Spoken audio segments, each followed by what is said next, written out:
the next step, we're gonna do drop shadows and highlights. So the trick to this is you just draw a little sun up in the corner with your pencil, and you can draw little light rays coming out. Wherever the light rays would hit on the letters is where you'll put your highlights. You take white or a lighter color to do your highlights. So as you can see, the light will hit this edge right here. So you just fill out everywhere where sunlight would hit, you put a white line. So now that we've got the highlights down, you can make a drop shadow. So wherever there isn't a highlight, there'll be a drop shadow. So now it's easiest to do this with a pencil. You basically take this line, move it over and down.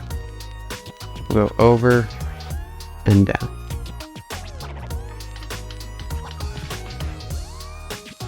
And that is how you do drop shadow and highlights.